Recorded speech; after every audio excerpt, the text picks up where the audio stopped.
He is the youngest All-American champion in history. He is the youngest to ever win the Forrest Wood Cup. He won the first 2 Bassmaster Elite Series events he fished. He now competes on the Bass Pro Tour, and he's been, well, nothing short of dominant. 14 tour-level victories and 4 out of the last 5 Angler of the Year titles. Jacobwheeler joins me this week. I'm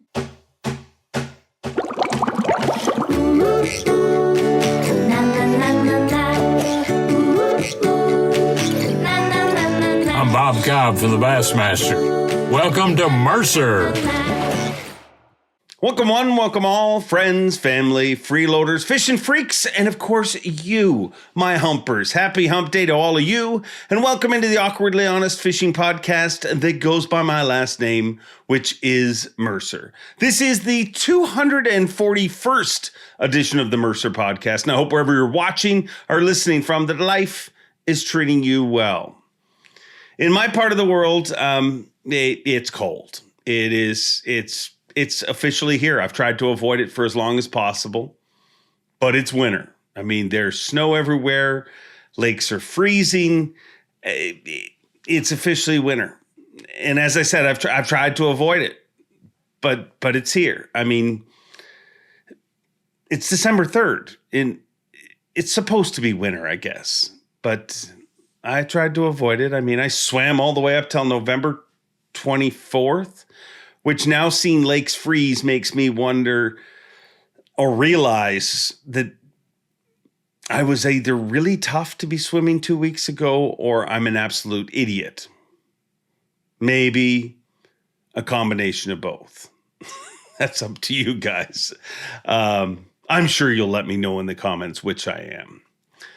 But I'm thankful that I was able to push it as long as possible. And I look forward to this time of year. I mean, Christmas is one of my favorite times of the year. And, there's lots to be thankful for. And one of the things that I'm very thankful for is that you once again chose to tune into this particular podcast. There is, Lord knows, there is a lot of podcasts out there, and I'm thankful that you chose to tune into this show each and every week. And if it's your first time here, welcome.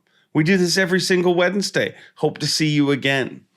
This is going to be a fun podcast. Hard to believe this is a podcast that has been 4 years in the making. It's been 4 years since Wheeler's been on this podcast, and in that time, he's continued to add to his trophy mantle.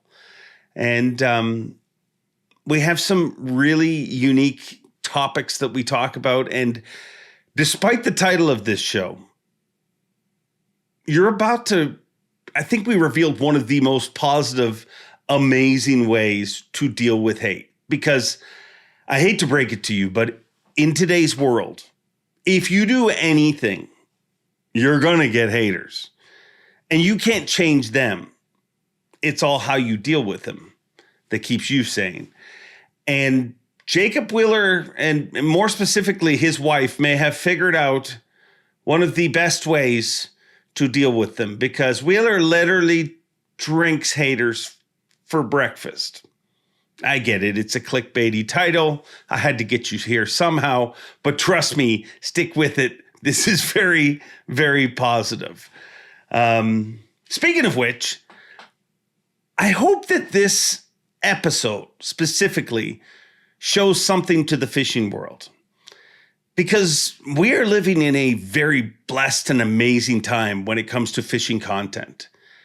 But the weird thing is, we're also living in one of the most divisive times there is, where people are against people for the way they choose to fish, where people are against one league against the other. If you like one league, you have to dislike the other one, right? Wrong. Shouldn't be that way. I mean, we should be thankful for what we get to see. I mean, we are living in the greatest time for fishing content in the history of the sport. You're literally being force-fed fishing content every week. It doesn't matter what you want to watch, whether it's, you're a fan of the Elite Series, whether you're a fan of the Bass Pro Tour, whether you're a fan of the NPFL, whether you're a fan of other leagues, there's a team league coming out. There's just a lot of content, and you're able to absorb it. And it is a wonderful, wonderful time. But weirdly enough,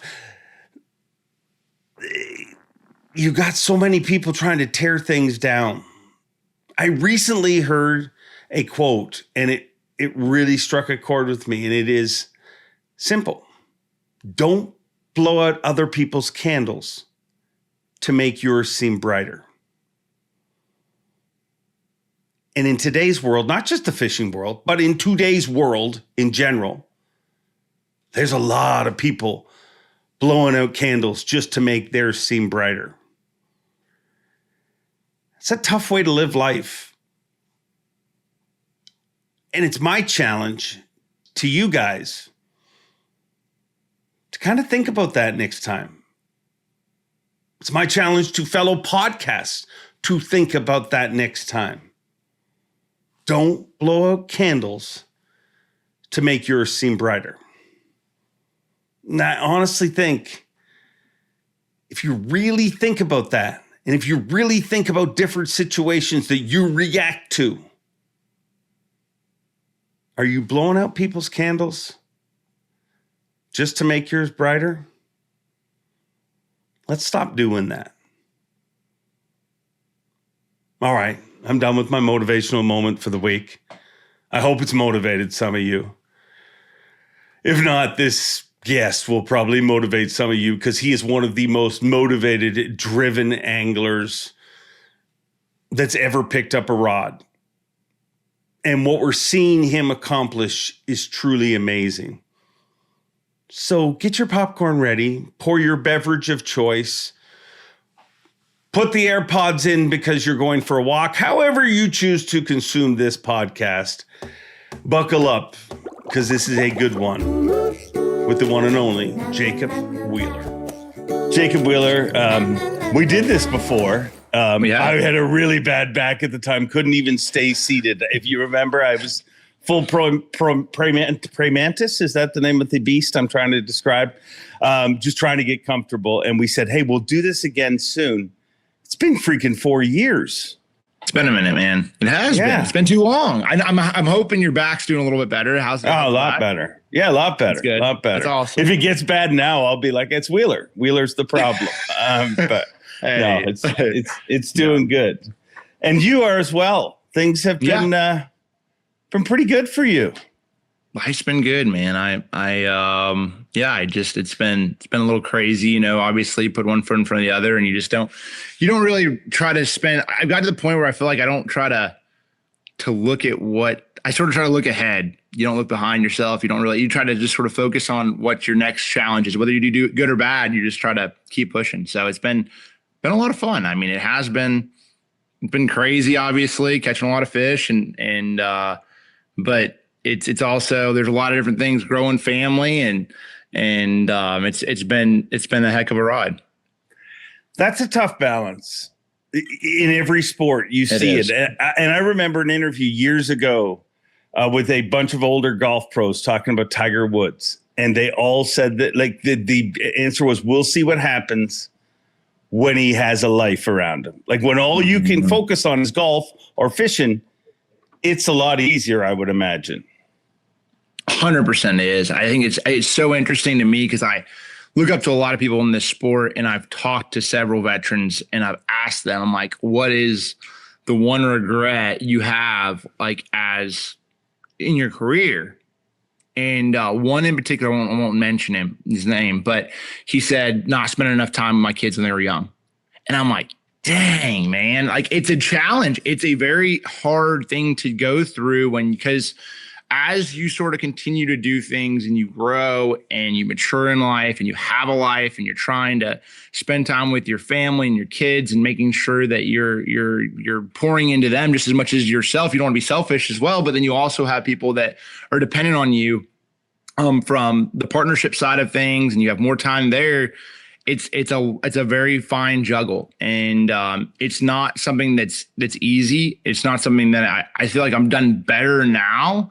But it's definitely takes time. And it's something that it's a struggle as well, because you know that you have a job to do, but then it's like, what's too much time to dedicate to that job and what's too little. And then you're trying to play it and juggle it perfect. It's just strictly a juggling match. And you're hoping that you hold on to each, thing that comes down. And there's not two things that pop in your hand at the same time, three things that hop in your hand at the same time. And you just, you lose it all. So I think to me, it's, I enjoy it, but I also understand that, like, when I put Hudson's 4, Olivia's 6, she'll be 7 in January, I know I won't have them at this age the whole time. So it's like, gosh, man, it definitely makes you think a little bit differently. Yeah. And it flies past, like, it's so quick, and it's weird. It's like life should be the opposite. Like you should have kids when you're older, when you're able to kind of. But I mean, that's also the balance. And like, I think that's what you're supposed to try and figure out the balance. And here's the truth. I don't think it matters what you do for a living. As a parent, you're going to at times feel like you failed. Like that's just part of parenting. Like it's the greatest thing. And it'll put some pressure on you, but you're surrounded by. The only problem going with later in life is just the fact of you not having enough energy. Like, I don't know if I could take a Hudson and Olivia when I'm like 60 years old. I'd be like, no, for that period, I'd be like, I lose. Yeah. Yeah. Well, these are all good things to have. I mean, you're living the life you dreamed of when you were a kid, aren't you? Yeah. I mean, I think that I would have never thought. I mean, I'm probably living a life that I would have never thought was realistic. Like that I could have gotten to this point. I think my dream was to be a professional bass angler. Never thought I would be in the position that I am right now. Like ever. Like I just think that it's hard to explain because I still don't take it. I don't spend a lot of time like looking back and trying to analyze everything and like, oh man, how awesome this or that was. You're just trying to climb and continue to push and continue to sort of look at your events and try to do well and go to the next one and sort of focus on that one and just take a step by step. And so I think there are times you get to the point where you try to overthink it as well, but right now it's crazy to think if I was 16 years old looking at where I'm at now, I don't know if I would ever thought that was realistic or possible to be in the position I am. So I'm thankful, obviously, but it's crazy sort of how it's all got to this point. How old are you now? 35. So what did a 16-year-old Jacobwheeler, what did you think you'd be when you were 35? Like in your head, when you dreamed of me in my 30s, what did you think you would be? I don't know, because there was points in time in my life that growing up, I was like, I remember like in 2017, I grew up in a family that we didn't have a whole lot. And in 2008, we couldn't make the house payment on our house, got kicked out of our house, and all this stuff was going down. And I just remember that at that point in time, I'm like, man, I just hope one day I can make enough money where I'm just able to afford a nice house and pay for it, take care of it. And so there was moments like, so you don't really know, like, so I remember thinking that, and I'm like, man, if I could be a professional bass angler and do it, and you don't even know what professional bass anglers make. It's not about what you make. It's about enjoying your life and being able to do all these things. And so, like, to me, it wasn't necessarily about making money. It was, I think, of course, my big thing was definitely to be able to eventually, to own your own house, have a place, of course, like those things. But then and the same thing was like just trying to get to where you're having a good time as well. I think there was a combination of both. So I don't know if there was like a set thing, but I knew I always wanted to be a professional bass angler. I knew that's what I wanted to do. I didn't even know how much money they made. I just knew that was sort of where I wanted to be at. And so it sort of evolved from there. So you were actually homeless at one point. Like, you guys left, like, where did you live? So we ended up renting a place. My dad was in Texas trying to work, and mom was home with us. So we, we just we had moved out and we'd found a place we could rent ultimately, that we could afford. And it just, during that housing crisis time frame, it was crazy. And it just financially wasn't, we were our family was in over their heads. And so it came to a point where we had to sort of, you swallow your pride and you move on and you figure it out in life. And I think that, sometimes you realize in life that you don't, the adversity is sort of part of the story. Like to now, like when things sort of go haywire and your batteries die, or, you mess up a prop or whatever, you just realize to pivot and make an adjustment to where you're able to have a positive day or a good day. So like cup half full. So I think it's actually some of those things in my life have made it towards a lot easier to, that's not that bad. It's just, what I'm saying? Like it's sort of, okay, well, I get that figured out, or there's always a way, if there's always a will, there's a way. I think that's sort of always how I looked at it. Do you think that's where your work ethic comes from? Like, does it almost come from fear, for lack of a better word, because that's a reality. Like to a lot of the world, no doubt. What you went through is not that. I mean, and there's a lot worse than that, obviously. But 100%. But to a lot of people, that's just, it's not even really a reality. They don't think of it really happening to them. But you've been through stuff like that. Does your work ethic is it fueled by fear in a way, do you think? I think early on in my career, it probably was in a way to lose. You're more worried about not achieving, like not being able to live, like everything to be taken care of, than it probably was then more than just trying to make money or do anything else. So I think it was tough because at first you start off and you're a little naive early on too. Like, I mean, younger Jacob, I'm not necessarily thinking like, there's definitely fear and like, oh man, like I don't want to go and put myself in a position like that or do that again, right, in my life. So I think there was definitely, I think as you get, and still portions of that definitely is like, you still have that because, as a core memories in your life, you realize like, okay, yeah, like I don't want to get back in that position. But I think it sort of changes as you get older too. Like, I mean, you're always gonna have a piece of that. Yeah. But it's not, but it's just sort of a part of it. It's a part of you. So you just sort of like continue to push. I think the work ethic definitely is that. But then also I'm very competitive. So I think that a lot of it comes from that as well. Just being that I don't want to lose. Right. Which nobody does, but the work definitely helps you not lose as much. Yeah. Have you always been that competitive that way? Like, is it just a fishing thing, or do you remember being a little kid and being super competitive?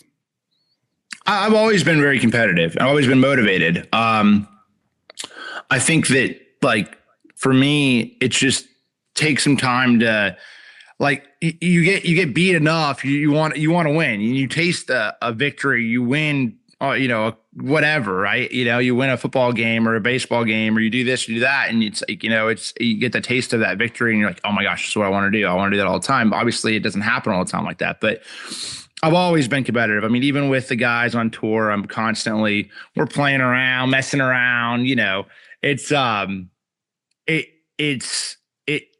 But we're always competing. You're always competing. Whether you're playing cards or you're playing cornhole, it doesn't matter what it is. There's always competition. But I've always sort of had that. But I think it's also as you sort of compete against some of the best and you continue to get pushed and you start to see anglers do their thing and you have a lot of respect in that way, you start to realize like, all right, you got to put work in to ultimately do well. And there's a fine line of putting too much, just putting work into like just work.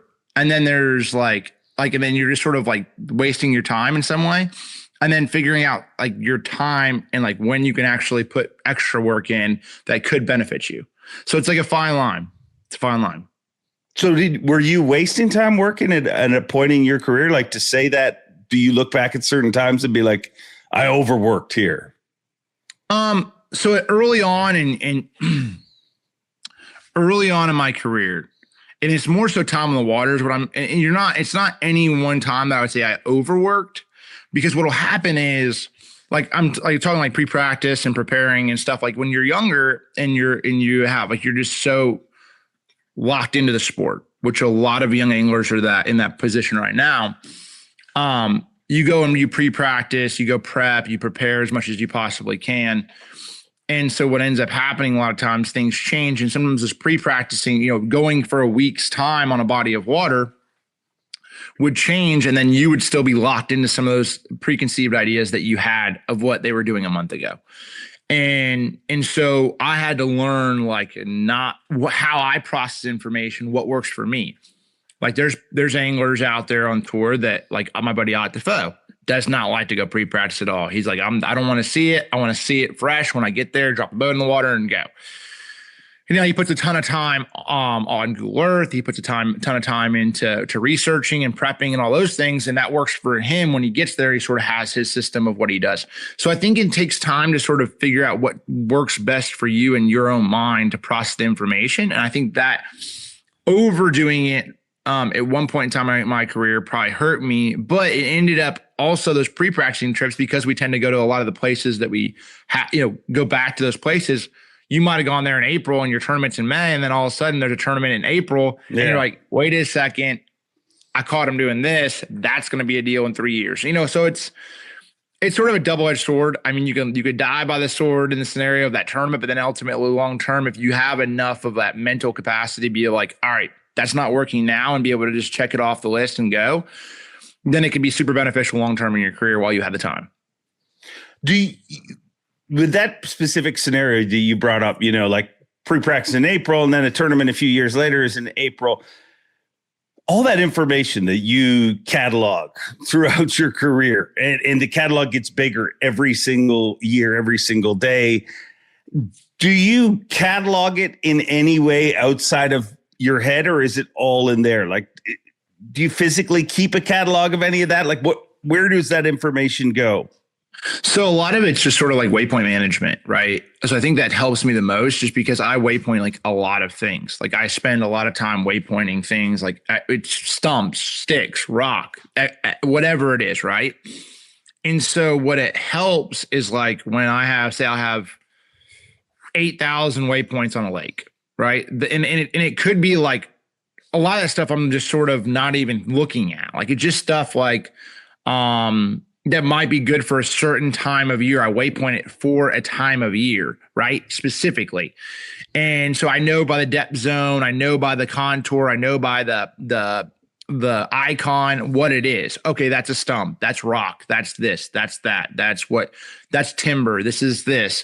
And so so I'm running down the lake, or I'm looking, like, say I put all those waypoints into my graph, and I'm like, because a lot of it just came from graphing those areas. Now grass is different, of course, because it changes every year, but then you're able to sort of tap on that waypoint and be like, oh yeah, I remember I caught him off that place when I originally found it. It was April the 12th. Water temperature was 74 degrees.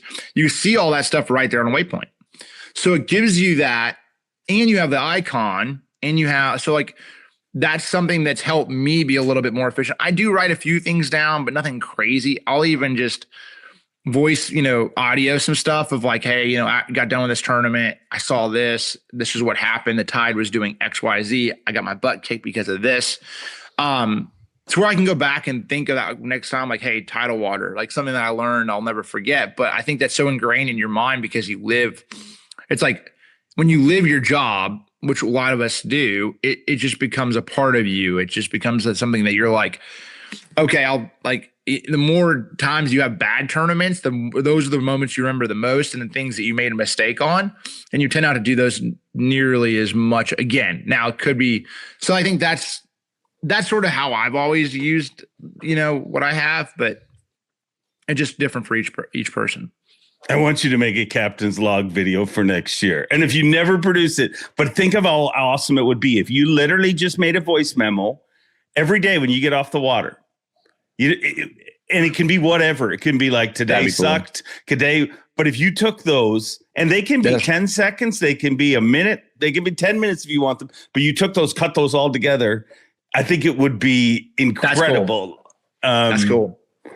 And if it's not, you don't ever have to release it. But I think that in time, That's actually I think cool. the value of it will just continue to increase. That would be very interesting. I mean, I definitely, every time I go out the water, that would be really cool just because like you're just speaking so real to yourself at that moment. Like, wow, we didn't catch crap today.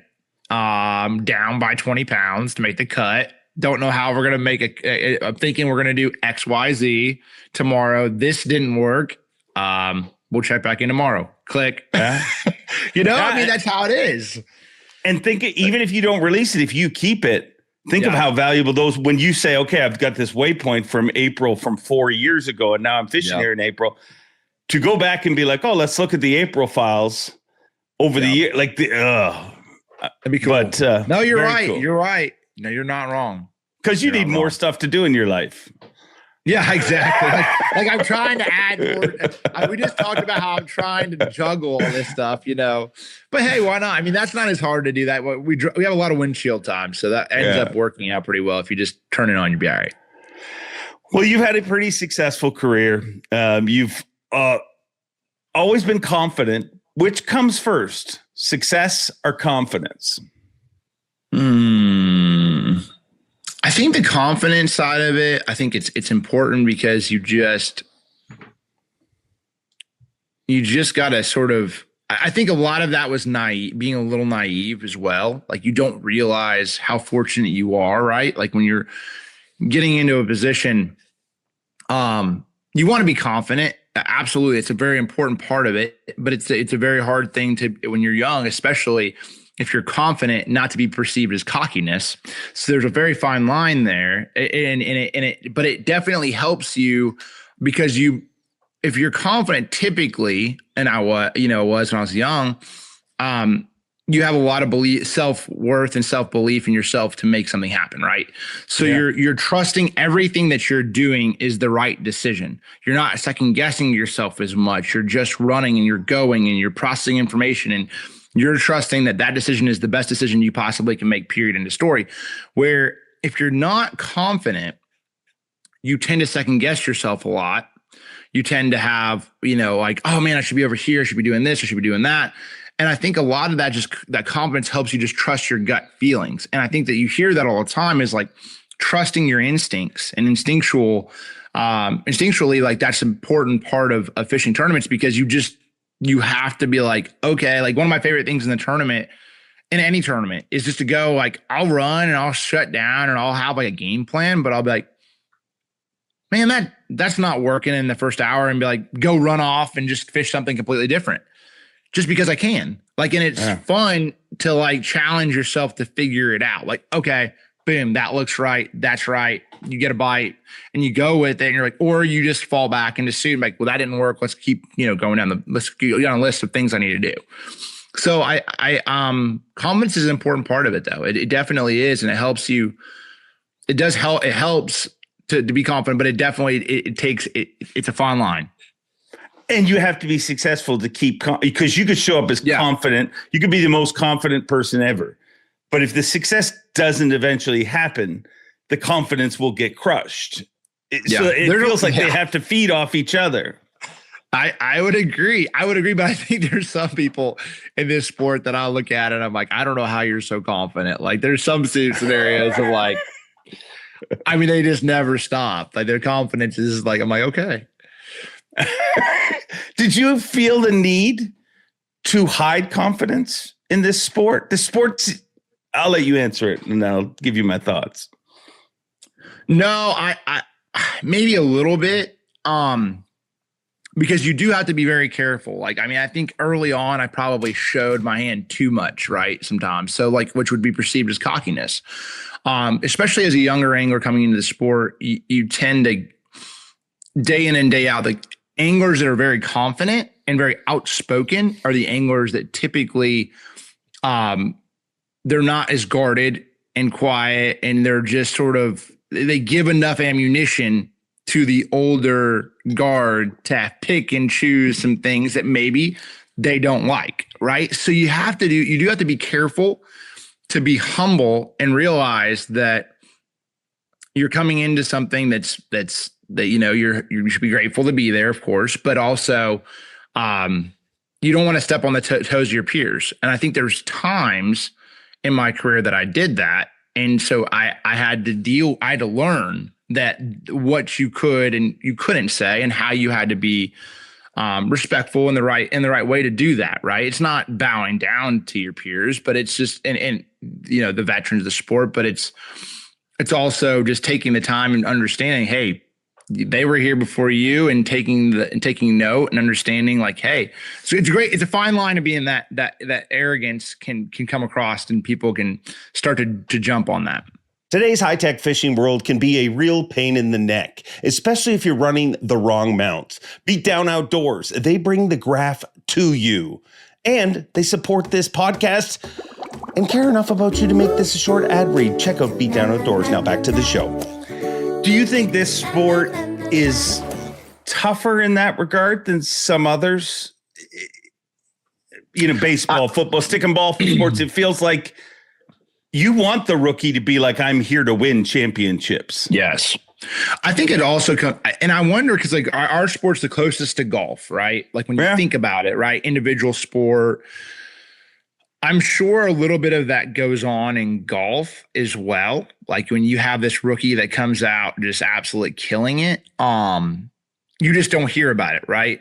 You don't hear about it as much. I'm sure. In any other sport like baseball, basketball, football, you're on a team, so you want the rookie to absolutely crush it if you're on his team, right? You're like, heck yeah, let's do that. I mean, of course, maybe then other than maybe the star point guard, that the guy's going to lose his job because of this star rookie that's coming up and he's going to be gone in 3 years, other than that guy, right? So I think that's the tough part about it, is because it is individual, like everybody's out there for their own interests. And when they see something, like, I think it's just different, right? It's just a little bit different. And I think that's why there is a little bit of like, I know not everybody, it seems like if you can play it tight to the vest as a younger angler and be super humble and you can be confident inside, but like, if you don't go out and set, like, you're not very crazy outgoing and all these things, and you just say all this, random stuff, you're going to be in a better position than from your peers' perspective, right? From the veterans' perspective on you than if you were just blurting things out. Yeah. If you look at your beginning to your career, you were the youngest to win the Forrest Wood Cup, like but you were an anomaly at your time. You were still, the young angler was still an anomaly. Like it was, and especially a young angler having success. There was young anglers that came and had some success, but to win championships, to do some of the things that you did early in your career, you were an anomaly. That's not the case today. No. The youth victories is not an anomaly. Why do you think we're seeing what's happening in the sport with youth anglers, and why is it happening now, in your opinion? I think the biggest thing is you hear like the learning curve is so much quicker, and I remember hearing that when I was young, like, oh man, the learning curve is so much easier this day and age, because back in the day you just had to wait for a Bassmaster magazine or a fishing magazine or a seminar to go to the boat show and learn something about it. And now, like, I think the biggest thing, there's three things. Of course, high school and college fishing, which I was the front end of that. I fished the Junior Bassmaster Championship down in on Norman when they had the classic Talk one on Wiley when I was 13 or 14 years old. So I was like, that was the junior. It wasn't high school quite then. It was just sort of junior program, right? And then from there, like, it turned into high school fishing and college fishing, and then there's just money in college fishing, and then all this stuff's going down. And all these anglers, I think there's a combination of college fishing getting to where it's at, and then you have all these college teams running around fishing these big tournaments on big bodies of water and understanding and dissecting these bodies of water together, right? So like, oh man, they're up here, they're doing this, or this is what's going on. People sharing and learning off and feeding off each other. That was huge. And I think that's probably one of the biggest things. And then you sort of come in with live coverage of the sport and YouTube. Back in the day, I always give Kevin so much crap because I'm like, Kevin, you literally had a hair jig on the Tennessee River for 10 dang years. 10 years. And you had it to where you could literally put it in your back pocket, catch a couple on a 6XD, and tell them and talk about that for your show and win the tournament. That's non-existent. You literally, if you catch a bass on a bait that's sneaky anymore on live, which every day, like if you're catching them most of the time, you have a camera in your boat, it's done with. It's over. Like every college kid has those on order and is literally playing with them on their local body of water right now. And it happens in a drop of a hat. And so you just like, it's different this day and age. Like you can't, like your edges only last for so long because everybody sees, and they a lot of time they try to get out there and figure out whatever you might have figured out or whatever somebody else had figured out and you sort of got on. And so it's just different this day and age. And I think those younger anglers pick that stuff up so much quicker because now it's not, everything's a lot, a little bit, there's not as many secrets anymore. I used to have like things in the back pocket of like understanding locations and why they get on places better than others. Like Tennessee River offshore bass fishing, for instance, like there used to be places that they group up at. No, like half of them, there wouldn't be boats on because they didn't understand what they were getting on. Right now those places are community holes. That was just 5 years ago. Yeah. So you just got to figure out, and mapping's gotten better. So there's all these things that sort of played into it. But I think a lot of that, then you, of course, you adding forward facing sonar as well. That is a big part of it because when you add forward in and you add these younger anglers that are working their butts off and they're trying to figure out the sport, now you add all this information in, all the extra, all the time on the water. And then you learn like 4 years ago, catching fry garters offshore was crazy, right? Now it's like, it's just you catch a fry garter, in 10 foot of water, which just blows your mind that bass do that, or spawners, or all these things that now 3 years ago was nobody even talked about it. Now it's just the norm. So it's changed so fast. And I think that's, in a roundabout way, I mean, all of those factors played into why the youth is so good this day and age. So, and I don't know if this can be honestly answered, but I'm going to ask you, was it easier to break into sport in your time or today? I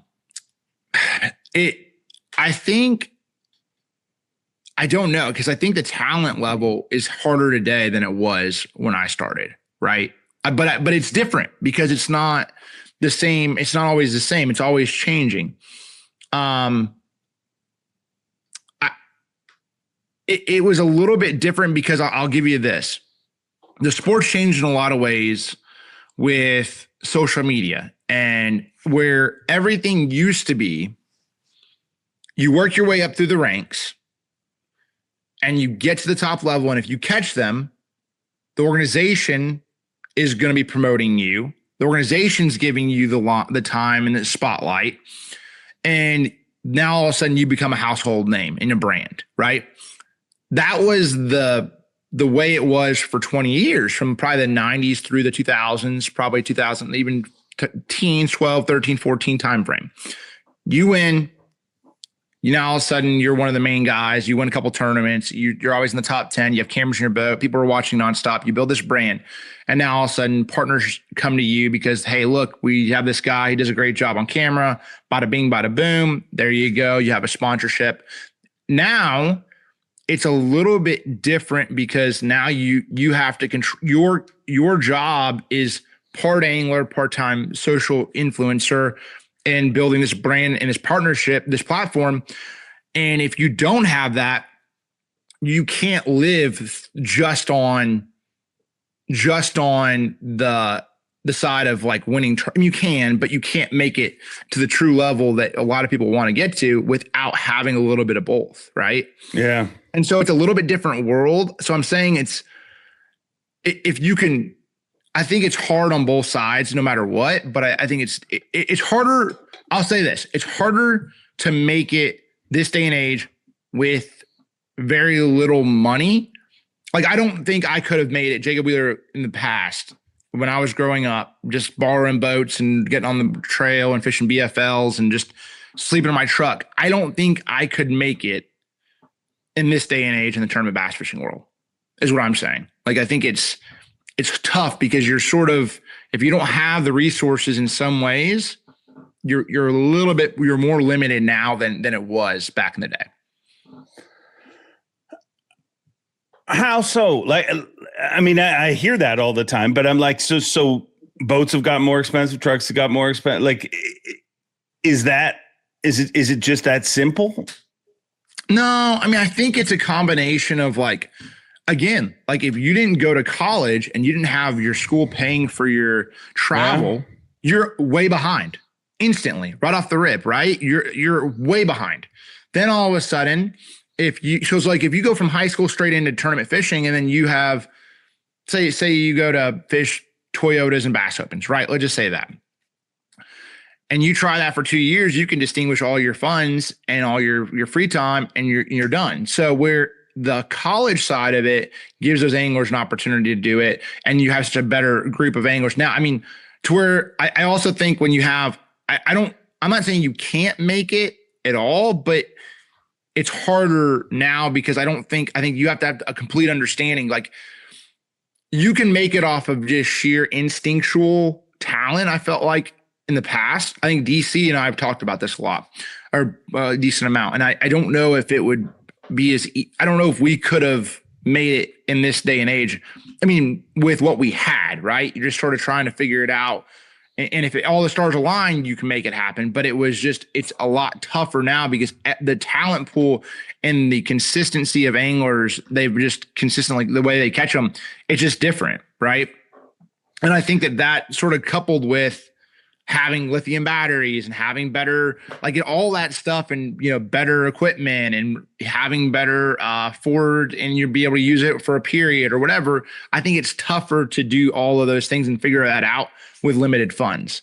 And that's what I was saying. It's a little bit more difficult now than it was. Now, I think things are sort of pulling it back now a little bit, but I think it's just sort of figuring out how it does seem to be, it would be tough. It would be a tough scenario. Yeah, it's weird because I've spent a lot of time looking at it, because you look at, it's harder for a young angler to stand out. Like when you did what you did, you stood out right away because Absolutely you were an anomaly. Well, now, if you're 20 years old and you win a big tournament, people are like, yeah, another 20-year-old. Like you could literally catch them as old school as you want, and the world's not going to perceive that that's how you call. You know what I mean? It is. I always find those things are unfair. Like, I know you're a sports fan of a bunch of different sports, and I am as well. But when you hear people say, compare this quarterback to this quarterback, or compare Michael Jordan to LeBron, and your time is your time. Like, I agree. Would Michael Jordan be great in today's NBA? Many people think he'd be incredible. I mean, I think the answer is yes to all. Yeah, he'd be good. Yeah, absolutely be great. But we'll never know. We'll never know because would LeBron have done what he did in Jordan's? I mean, it is what it is. Speaking of other sports, you've won 4 out of the last 5 Angler of the Year titles, right? Are my stats correct? Yeah. Yeah. Are you a freaking dynasty, bro? I don't know about that. Yeah, I don't know. This is one of those moments when you're hiding confidence, I believe.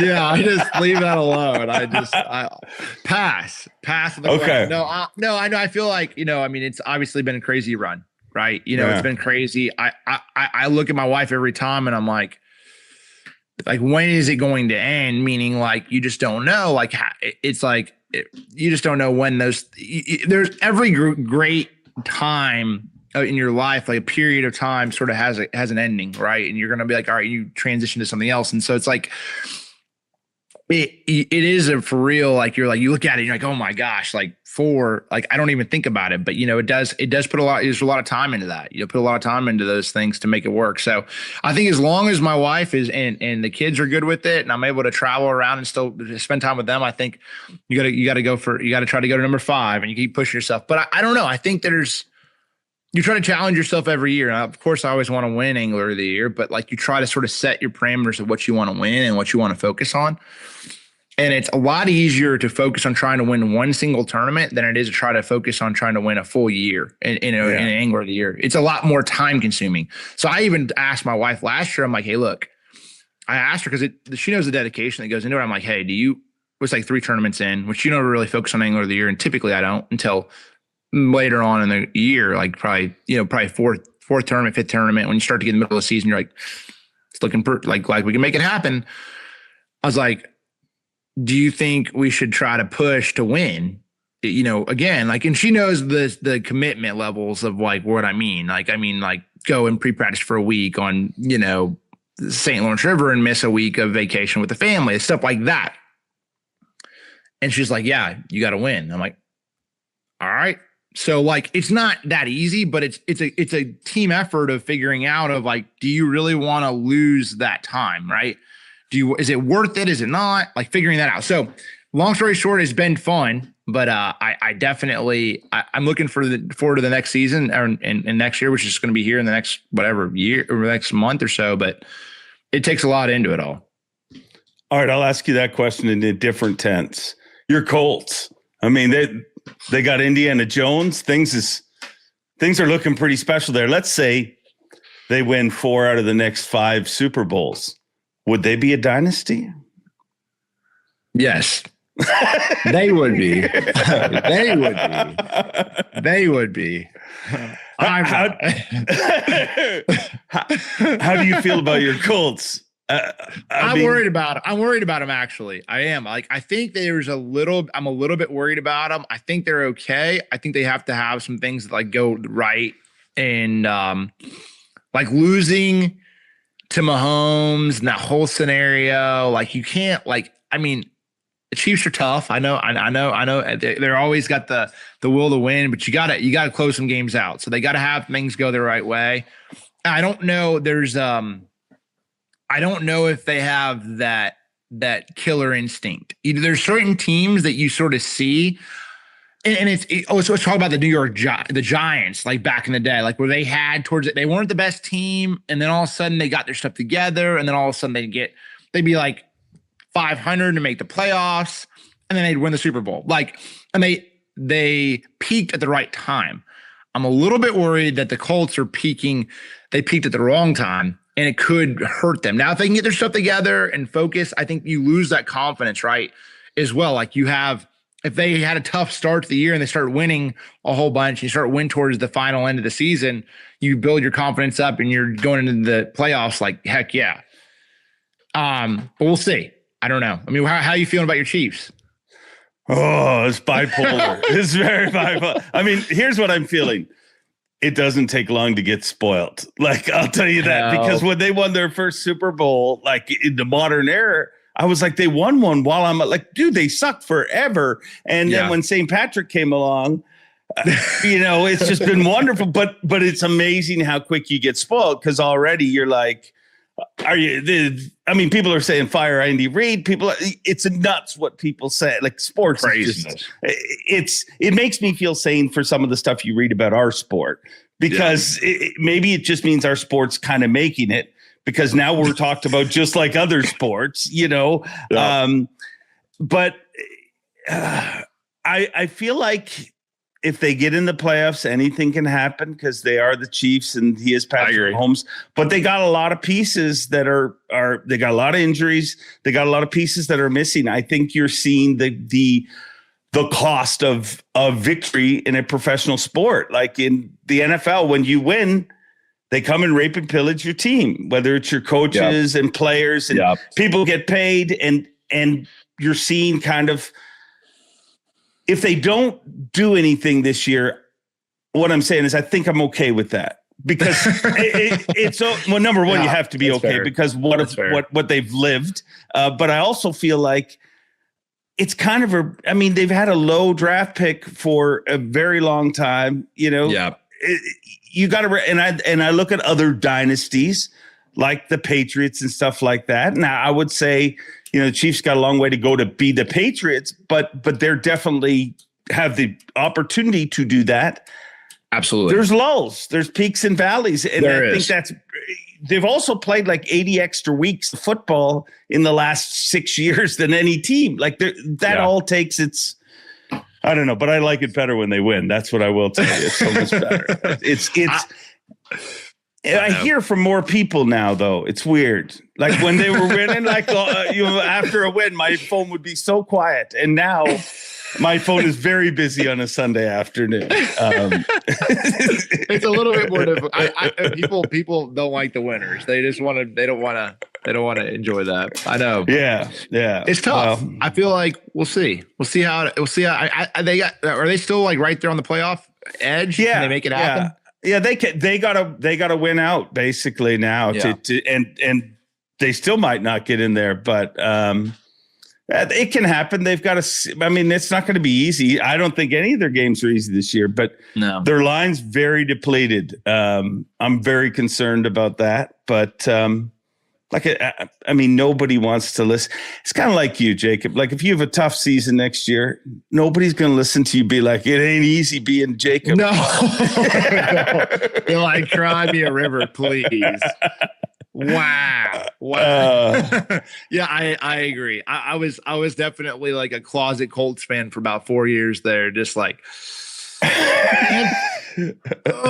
Anthony Richardson, come on, man! Like, really? Like, but he has moments of greatness, like where he looked like he was, but no. But I wasn't a huge fan of Anthony Richardson in Florida, so like it wasn't like he did impress me there that much. So I was like, and I love college football too. Like I love college football. I watch it all the time. Like I love it. And so I wasn't really super impressed with that. And then I saw the whole. I mean, I was actually really surprised where Danny Dimes. Doing his thing, which I was really. It's crazy. I mean, obviously, they have a great team with Jonathan Taylor and all that, but if they can just get that.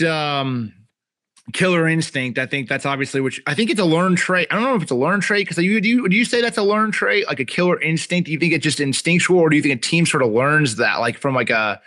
Do you think the Chiefs always had that, or just sort of you develop it with your group? You know what I'm saying? Because like it's a group, it's like a. I think you develop it. I do think too. I think what the Chiefs have is what any team with a great quarterback has. I think that the people way underestimate the value of every guy in that room looking over and looking at that guy and being like, we're good. And I think that that's what the Patriots had for years. Yeah. Everybody in that room looked over and never thought, man, I wish I had their quarterback. Like they knew they had the guy. Yeah. And that comes through. Like if the Colts go on a run at the tail end of the season and they win those type of games, that team will believe we got the guy. We're 100%. A team of destiny. Jim Irsay passed away. We're going to win. Like there's so much. It has to happen, though. Those are the things that have to happen. Like if you have that and you feel that it does the energy, you feed off the quarterback and you feed off the defense and you feed off everybody. And if you have that vibe, like even in the Giants scenario against the Patriots, right? Back in the day, like, you believe. Yeah. And it's like almost you believe. And if you believe that, you have a better chance of winning. But in the Giants situation, I believe it comes from two areas. It comes from saying, we got the guy. Or the other part of it that it comes from is nobody thinks we can do this. They are all again. And they listen to weeks of media of people saying, you can't do it. You can't do it. Like it's not a question of who's going to win. It's how much they're going to win by. I mean, they were playing an undefeated team. You're right. And have you, you have dealt with some hate through your career. For sure. Number one, why do you think that's happened?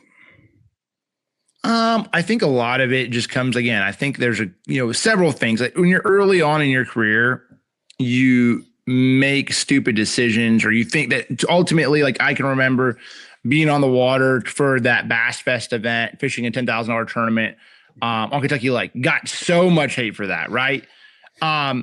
I was like young. I'm like, now in this day and age, am I 30 years old? Am I ever do that? No, because I don't want to be out there, while another professional tournament trail is fishing their tournament to negatively impact those people. Right. But there's things like that I would have taken back, that you think back and you're like, probably shouldn't have done that. And if you give, I think even from the standpoint of like, there was a time where I could just like that hate or the negativity, I would be like, all right, there'd be, there's little game. I enjoy a little bit of rivalry, if you will, and I've always played little game, like not games, but like things of like that would fire me up, right, and motivate me. And if the more that I got poked, the harder that I would work. And so I would make little scenarios where it's like, hey, if I cut somebody off and they were pissed off about it, like, and I shouldn't have done that. Like, I remember this Lucas, I cut him off at the St. Lawrence Shore, which it wasn't like something that it was just sort of like, hey, we had like 20 minutes, but I did it. And I'm like, yeah, I probably shouldn't have done that. And Lucas like, dang, Wheeler, like now we're friends. And I would like to call us friends anyway, but like, he's like, we talk about that, it's funny, but it was like for years, Lucas and I couldn't stand each other. It was like, I can't, but it's just, I do think early on in my career, I would make decisions that you could have eased up a little bit, right? You could have thought about it a little bit more. And I think that tends, when you do that several times in a few times, and you make, especially on the veteran anglers, they have such a control of what people believe and what they think, you become oh, this person X, Y did this or did that, right? So I think that's, yeah. Do you believe that part of your career has been fueled by that hate? 100%. 100%. 100%. Like I always tell everybody all the time, I said, listen, like, this is the one point in time that I will tell you this. Stop poking the bear. Just leave me alone. Cause I know I will outwork you. I will. And I will beat you consistently if you continue to poke me. Now, that was back in the day. This is my mindset back in the day, right? Still, there's a little bit of that in me, but not into that level. It's not like I don't really, it doesn't matter to me as much anymore. Like, I used to be so much more intertwined to like, oh my gosh, this or that or whatever, like so-and-so said this. Oh, I'm going to, you focus all your energy on trying to win. Off of that, now it's a little bit, you get your motivation off of different things, but that did definitely motivate the heck out of me back in the day. And I think that I definitely focused a lot of my energy on utilizing that as fuel, which benefited me more than anything. Yeah. Avco not only makes incredible outdoor clothing, but they care about anglers with their 10% pledge. Avco and the Shed family donate at least 10% of the company's profits to conservation and making fishing better. Now back to the show. I don't know if this is an urban myth or not, and I kind of hope it's not an urban myth and it's real. Do you have, like, in your house, do you have haters' comments printed out on something? My wife does. Yeah. That's even better. That is even better than you having them. She has coffee cups in the morning and she'll pop up and there'll be like hater comments and they'll be like, pop, coffee cup. There's coffee cups with hater comments on them, which she knows that it motivates me, of course. Like, okay. But I mean, she's hilarious like that. She made a couple of shirts. Like, she made a couple, there was a guy that made a comment like, who do you think's going to win this tournament? And then the guy's like, anyone but Wheeler. And she puts that on a coffee mug and made a shirt, anyone but Wheeler. Just funny stuff. She's hilarious. So I do have a few. I think that's a healthy way of dealing with things. Like, to be honest, I mean, it's a joke. It's a whatever, but it's because I think that everybody says, that stuff doesn't bother me. And I think it doesn't to a certain extent, but it does to an extent to everybody. You know what I mean? Like, that's when you were that 16-year-old kid dreaming of fishing, that wasn't part of it. You didn't think that, hey, guess what? I'll do well here. No, but I'm going to have to deal with this. No, it wasn't even an equation. I definitely agree with that. But in that scenario, it's like, look, you have to realize in life that you're not, like, there's people that aren't a fan of me and they're not a fan of Kevin. They're not a fan of Skeet. They're not a fan of Ike. That's okay. That's okay. It's not, you're not here to be Like, you're not everybody's cup of tea, right? And that's okay. Like, and you just have to realize in life, like, I think when you're younger, you want everybody to like you in a way, right? Of course. And I think it's important, even to this point, like as in your life, you tend to go down through there and you go through YouTube or something and you have post a video and there's one negative comment and you're like, what happened? Like, you're not looking at, oh, you did great. We really appreciate you. You did awesome. We're really proud of you. The one thing that grabs your attention is the negativity and something that's trying to drag you down. So I think it's easy to get caught up with that 1% or 2% or less than, or 5% and lock in on something. And it can negatively impact you as well. So it definitely, like, even like on YouTube, I've noticed that, like, back in the day, I used to do that. I'm like, if I'm going to comment on a negative comment, I'm going to comment on every single positive comment before I comment on a negative comment. It's just not going to, it's not the way to do it. Yeah. And we live in a weird world where that's how some people get attention. Like, I don't think that's fishing. I think that's everything. Like, it doesn't matter what business you look up. Guess what? Somebody's going to say it is the worst thing ever. I always laugh every year at the Super Bowl halftime show. It doesn't really matter who the performer is. You could write the reviews before. 50% of the world is going to say that is the greatest performance ever in Super Bowl history. And 50% of the world are going to be like, I am not watching the NFL anymore because of that halftime show. Like, I know. It's wild. It's when you look at it on a larger scale, you realize that. I think we're in our own world in the fishing industry again a little bit more, and so you take it a little bit more personally, where you got to just sort of be like, whatever. Yeah. It feels like there isn't a separation yet. Like in other sports, you have friends who play pro sports. I have buddies who've played pro sports, and they don't listen to sports radio. They don't listen to, but in our world, it's weird where it's like, no, like I've had people say bad things about me on stuff and then ask me to quote on the bad things they said about me. Like there's no, so it's strange. It's strange. It is weird. It is weird. I do agree with you.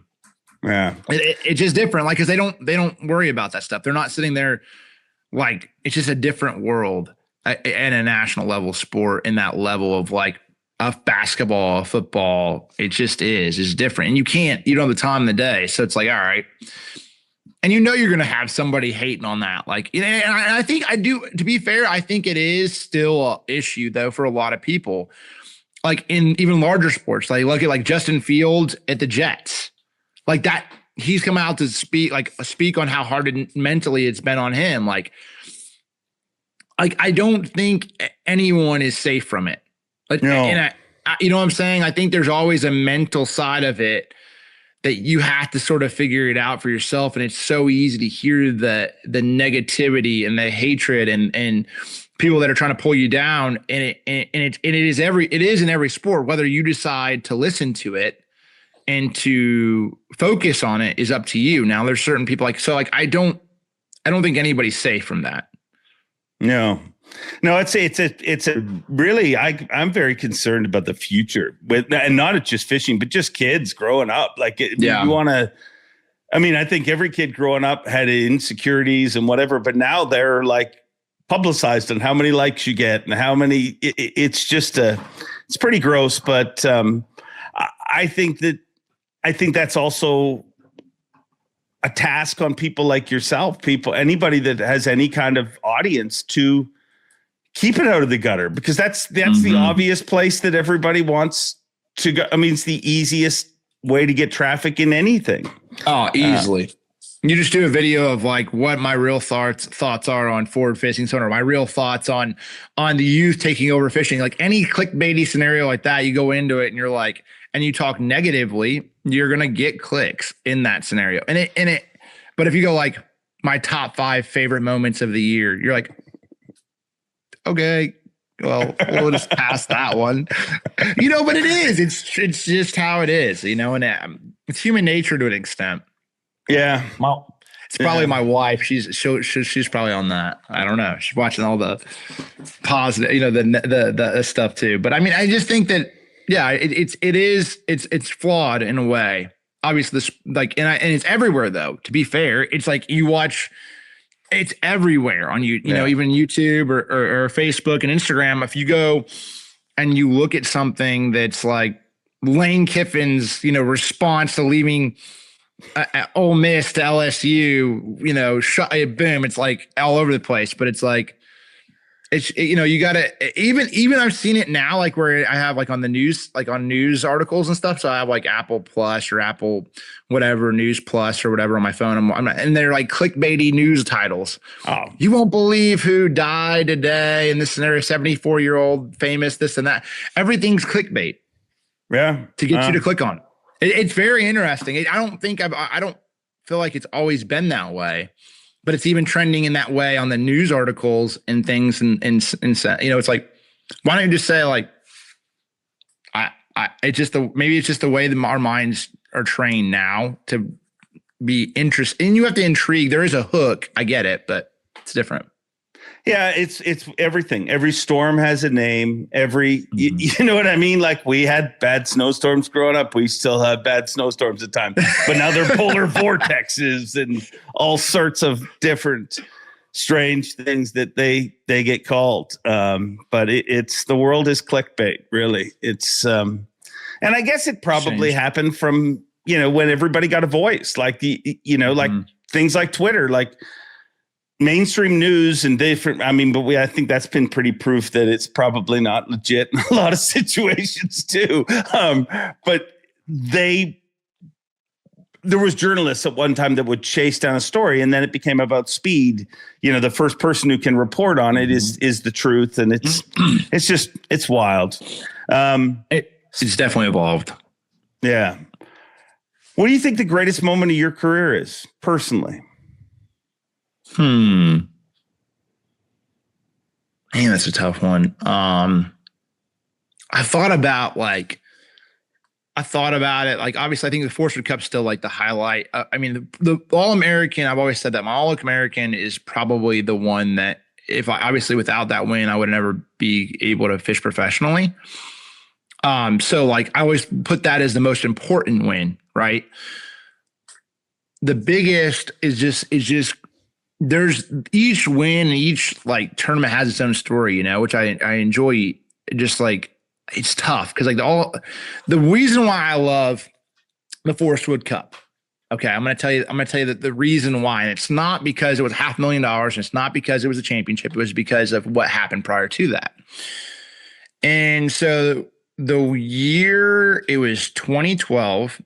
My goal was to try to win Rookie of the Year. I was competing against Clint Davis, and I were competing for Rookie of the Year. We're on Champlain to the last tournament of the year, and I'm going to run a tie. So I'm running to Ticonderoga. So I'm run down there on day one. I catch a decent bag. I had a really good practice, had a decent bag on day one, but not great. And I remember getting a text the night before, and it says 3:45. And I thought in my mind, I was 3:45. Okay, that's fine. I'll be back. Boom. Just sort of, I even posted on social media that night. 3:45, I'm doing 3:45, right? I come back in and I get there close to the ramp, and I got like 15 minutes or so. So I stop, I fish for 5 minutes, and I run back in 5 minutes or 10 minutes early. It was 3:30 I was doing at 3:30. So I was 5 minutes late, got a 5-pound penalty. I had like 16 pounds. I ended up like having 11 pounds, which 11 pounds on Champlain. Even back then was no bueno. It was not the deal. And so I automatically look at it. I'm like, to catch 20 pounds of Champlain, especially back then, was like anomaly, like 18, 19 giant bags, right? So I remember getting off the water, just being heartbroken, man. I just felt like it didn't happen. Like I messed it up. I had the opportunity, and Clint had 16 pounds too. So I'd have been like right there neck and neck going into the final day. So I'm just like, man, gosh dang it. And I get to the ramp the next morning, and everybody's like, what's up, Wheeler? You got your watch this time? What's up, man? Like, and you're already feeling like crap, you know? And I'm like, I was really down in the dumps, you know, because I was in the top 10 in points at that point in time. And I'm like, man, I had a great year. Everything's going really good. And, you know, to have everybody sort of, people just sort of, I remember, a few people that made sure to get out there and kick you while you're down. And I'm like, it felt, as a rookie, you take those really personally, right? You're 21 years old, you're out there and they're just, no, oh, come on, man. And anyway, next tournament's the Forrest Wood Cup. So I focused, this is really when I started to like, when things go bad on the water, I focus my attention to the next tournament. Like I focus all my energy there. So I go, the Forrest Wood Cup is the next tournament. I go take my buddy's jet boat from Indiana and I'm like, I'm going to run up the river. Everybody's like, oh, spotted bass is going to win the tournament, all this stuff. So I run up the river in a jet boat and pre-practice like a month earlier. And I go up there and I catch a whole bunch of spotted bass and largemouth, catch some nice ones. And like, that's what I grew up doing, fishing the backs of rivers and way up the rivers and creeks and stuff. So like I go end up doing exactly what I want to do. I put my time in, go out there, and I end up winning the tournament after having the worst experience in my professional career to that point. And the biggest, I would say like, it was a tough time to going to having one of the biggest highs of my career and winning the Forrest Wood Cup. And I think that was just sort of like, it taught me so much more about myself. It taught me a ton about, not dwelling on the negativity and focusing on something positive in life. And I think that's why it's such an important win to me, because I sort of took that and continued to push myself every tournament that I typically have a tough tournament. I typically have a pretty good tournament the following one, because I'm just focusing all my energy. I just sort of like scrap it and I'll learn from it. But I think that's where I learned that's where it sort of started at. So it feels like, and I've said this to you before personally when we've talked, like I feel like that noise has motivated you so much in your life. Like it whether it's, you're literally now drinking hate for breakfast thanks to your wife's coffee cups. But the fact that you remember people making cracks about the watch and stuff like that. And I think it's weird in this sport. We don't talk about it. But dude, that's the story. Like watch College Game Day. Every single story is about so-and-so that overcame this and now they're here. So-and-so that somebody said, you can't do it. And now they're here. I agree. I think that those stories, the story behind the story is more important, right? Yeah, I agree. But I think there's several people that are like that. You motivate yourself off of not having good tournaments. It's not even, I can remember several tournaments that I've had that happen. Like Lake Murray, one of my worst tournaments in the last 10 years. Lake Murray, I had a horrible tournament. And I ended up like 75th out of 80 guys. And I'm like, I didn't talk to anybody for like 2 weeks. I'm like, so, but you just motivate yourself. But I think you have to like, those are the stories that make it all. It makes it real. It makes it what it is. It makes it the sport it is, because you can channel your energy and focus and create something and really achieve your goal, but like, and not focus on the negativity. Like I always feel like I'm a cup half full kind of person. And I think that's something that you have a negative experience. You use that, whether it's somebody talking smack about you or whatever, and then it pushes you to be better. So some of it you got to listen to, but then, I do agree with you. Yeah.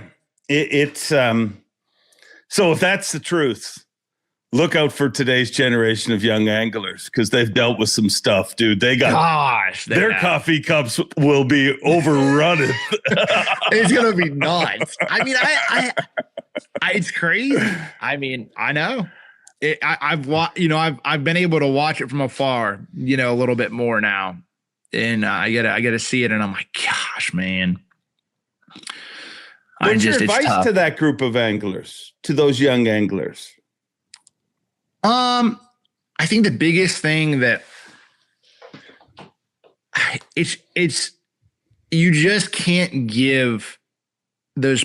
You as a young angler, you can't give a group of people any ammunition, and you have to focus. You got to do your job. You got to catch them. You got to do all those things, but just stay away from giving any ammunition.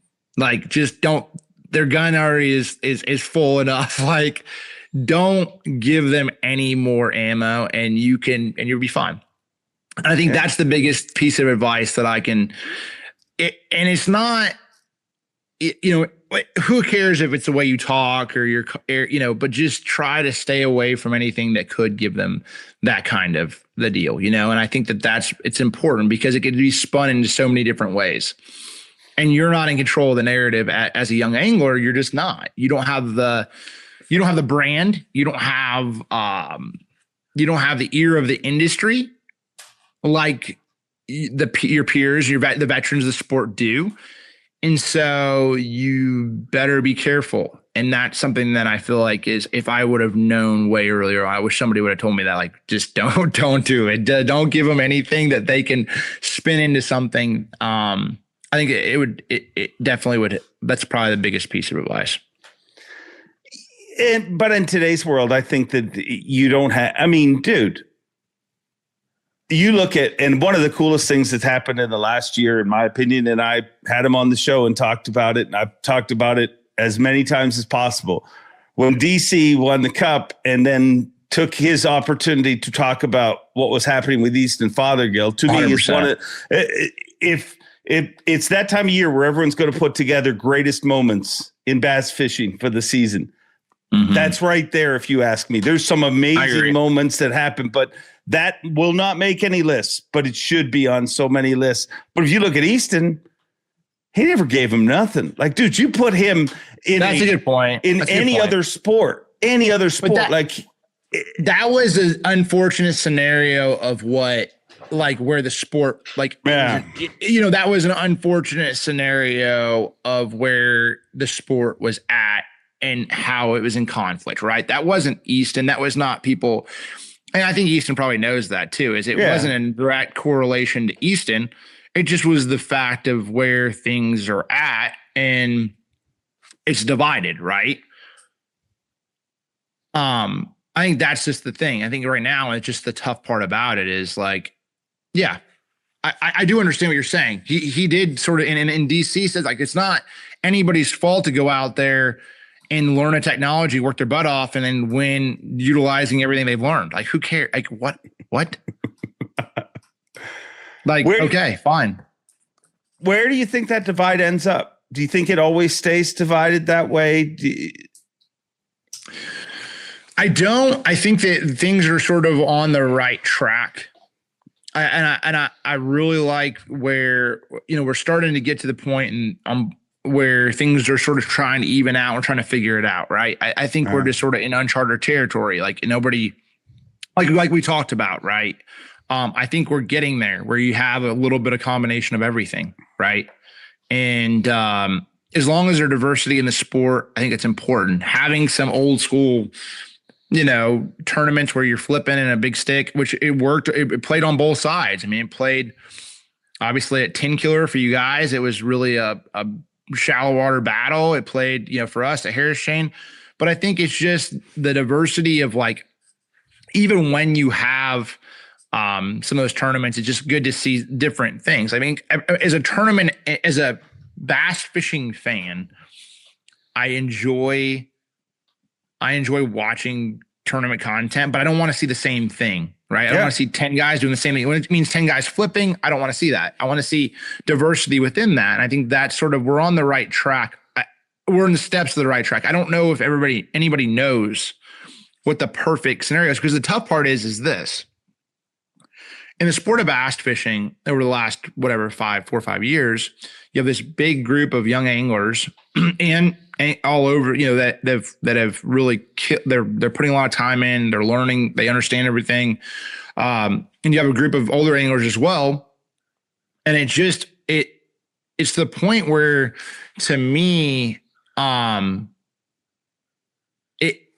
it's just, we don't know where it's ultimately going to end up. You have young anglers that are very driven by electronics, a lot of them, but not all of them. And then you have these older anglers that are like, well, we want this to be this way, because they sort of see a benefit to them. If everything went back to the norm and there was no electronics, then they get the opportunity to win, or they feel like they're going to have a better chance to win. Right.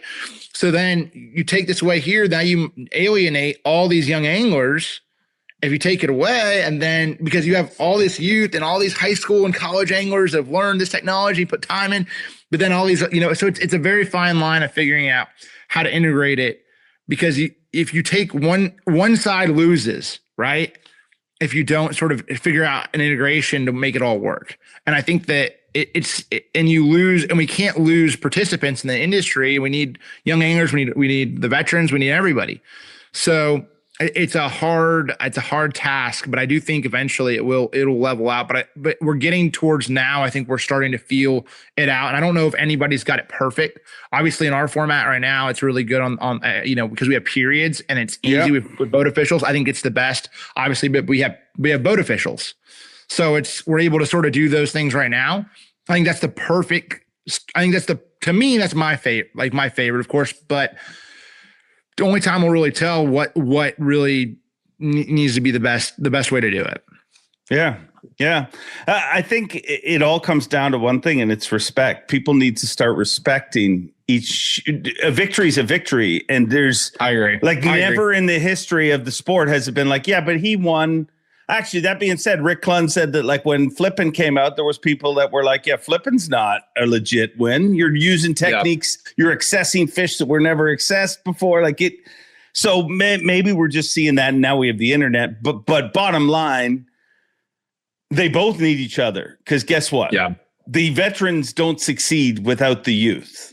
And the youth don't succeed without the veterans. They wouldn't even be there. So they both need so hopefully we get to a point of respect. I think what's happened for you guys with your periods worked great. That's actually what I really wanted Bass to do initially. But I remember you saying that. Kind of excited to see this year with every other tournament is going to be to me, because we're going to get real answers. That's what you want. I think you guys got 100%. Real answers on how effective things were in certain situations. And ultimately I don't want somebody winning an Angler of the Year pre-forward facing sonar. You'd have guys who would do great in Angler of the Year. I always give Patrick Walters a hard time about it, because he would come up north. He would be in the top 2 for Angler of the Year, come up north, get his head caved in with smallmouth tournaments, and he'd lose Angler of the Year. Well, he spent weeks up there figuring out smallmouth, and now obviously is very good at that. And I wouldn't have wanted somebody to win Angler of the Year without knowing that they're representing in a certain part of the country, whether it's North, Florida, whatever. And I don't want to see someone win Angler of the Year without being able to use all those different, you know what I mean? I want to see you're successful in every facet of the sport as a fan. But I'm different, because there's some fans who do not want to, you'll hear about it in the comments. I know. I know. I know. But again, I don't know if, it's just, I think we're on our way, and I don't know if anybody's got it perfect. I know the MLF on the pro circuit side, they're trying to do that, and we'll see how that works out, where they have 3 hours, and we're going to see how that ends up working out. Right. So it's I think that's if you can do it, I think that having a set amount of time in a day is the best way to do it, if it is possible.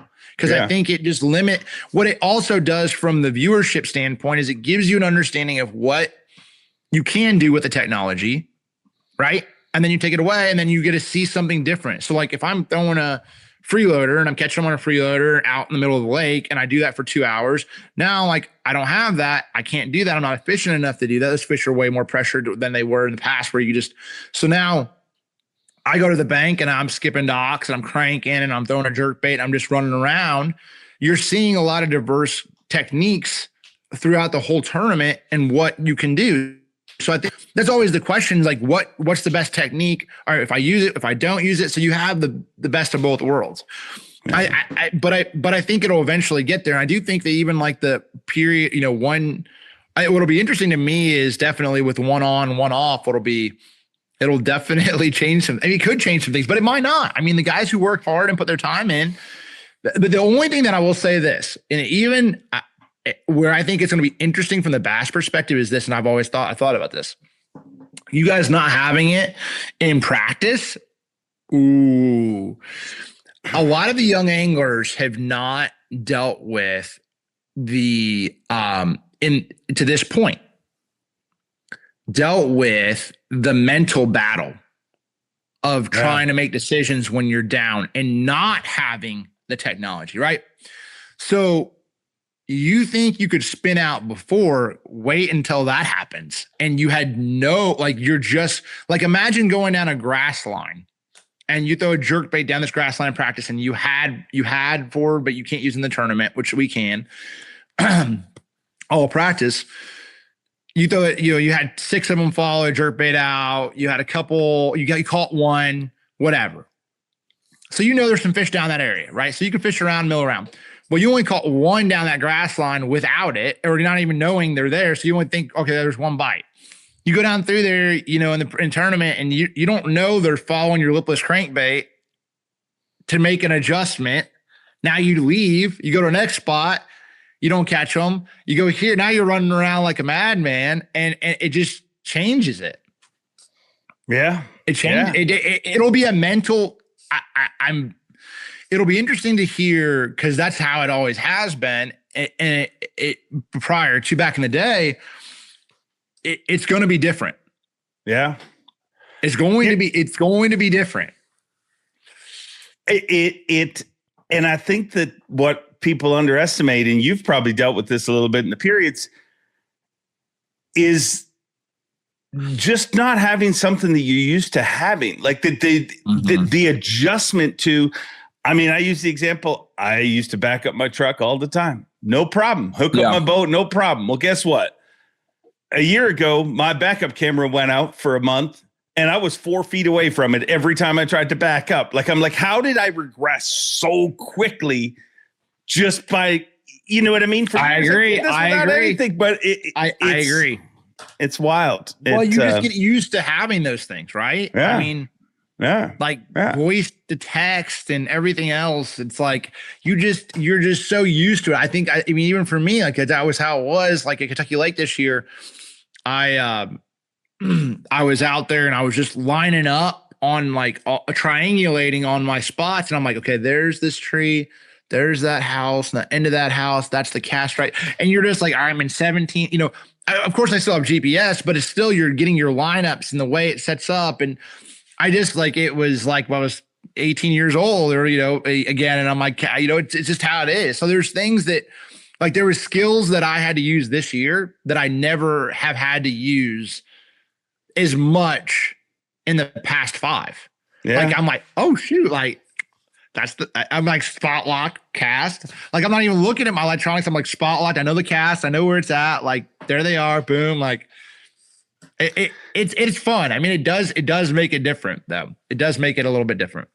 Yeah. It used to be very interesting. I've run a Yamaha outboard for over 30 years. It has got me home safe each and every time. If you enjoy this podcast, remember, Yamaha supports it and they care enough about you to make this ad read very short. Now back to the show. What one tournament are you most looking forward to next year? I want to hear your what you're most looking forward to on the bass schedule. I mean, secretly, I really wanted it to come out where the St. Lawrence River was no forward-facing sonar because I just think it would change the entire complexion of the tournament. I think so. We'd see a lot more visuals, shallower stuff, but that didn't work out that way. But I'm probably the first one, Guntersville. I think just because I think Guntersville is going to go from a tournament where everybody would have over 100 pounds in the top 10 to it could be kind of grimy, and it's and they're also going to have to deal with the mental power of 2 weeks before you guys were there and you guys were able to use it. So they're going to. I mean, there's. And I just think that there's so much on that. I don't think anybody should be judged from one event. Number one, no, you know what I mean? If somebody doesn't catch him or somebody does catch him, that's fishing. You know what I mean? Give it time. But I think that it's going to be cool to just see just see how everyone reacts to it and how because I believe. I mean, and I think you're no different than me. I think everybody listening is no different. I think if you put down all the names on a list and we sat here and we put a check, but he'll still catch him. Ooh, he might struggle. He'll still catch him. We all have those beliefs. Yeah. But now it's not going to be beliefs. Now we're going to find out, and you're going to, you're going to, and there's pressure on everyone, the veterans included. Like, it's not like, I agree. Because all of a sudden they're like, yeah, I've been talking about this. I got to deliver. Here you go. Here you go. I mean, but yeah, the guys who catch them, But yeah, it's gonna be different. That's a good one though. I am looking forward to seeing like how that one plays out. I am looking, but again, you can't just get your form of opinion on one tournament either, like you said. No, and that's a diverse fishery as well. So it's definitely going to be different. But I think that those guys they'll be good. They'll be fine. Be fine. Yeah. I think we're just a few months away from a whole bunch of comments of people saying, why am I watching this? They're not my buddy caught 100 pounds there yet. Like, somebody's going to be pissed off. Well, see, I think, and that's why, like, for me, that's why I love the fact of having it for one period. Right? Because then you're able to be like, look, it is fishing this good with this specific technique or not, right? Or it's not, and the best techniques are here. But I also love the fact that, like, you guys are there and a little bit warmer. It probably, hopefully, hypothetically speaking, hopefully it's warmer. Hopefully, we don't know. And hopefully you guys get a whole bunch of rain and the water dirties up and it just makes it to where it's a shallow water, running around and fishing deal. So like it's such a it's up in the air. It just depends on how everything plays out. Yeah. And it just but that's what's fun about it. I mean, I think we'll see. It's just fishing. After all, people get so angry, and it's at the like. Here's the two things. Here's my wishes for the new year. Let's find respect, and let's get rid of division. And what I mean is respect other people's victories. If they're the way you fish or the way you don't fish. Like, I mean, that's been everybody's whole life. There's been people win tournaments fishing in a different way than you enjoy fishing, but you still respect that victory. And the division thing to me is just like. Just because you love bass doesn't mean you have to hate MLF. Just because you love MLF doesn't mean you have to hate bass or NPFL or whatever. Because guess what? We live in a freaking world. Like, dude, look at our lifetime, how quick this crap has come at us. Like, you're not far. Like, when you first got into this sport, you couldn't watch what you can watch. Like, you can get drunk on fishing footage now. Like, it's everywhere. It's endless. I agree. So we should be happy. Cup half full. Stop. Say New Year resolution for everybody out there. Be a cup half full. Kind of just look at the positives. We have a lot of positive things. I do agree with you. Yeah, that is. Well, I hopefully that. I think again. I think it's just sort of. It'll get there. It's just like people have to just be patient. Patience, right? Well, I've said that kind of about the forward-facing sonar thing from the start, because there's all these arguments about NPFL went no forward-facing. You guys went, with the period, and Bass went kind of every other. And these guys made the right call. Guess what? If all of a sudden one of those calls decides, like if the world decides all of a sudden, hey, no forward-facing sonar is the way to go, or periods are the way to go, or every other is the way to go. Guess what? We're all probably going to go there.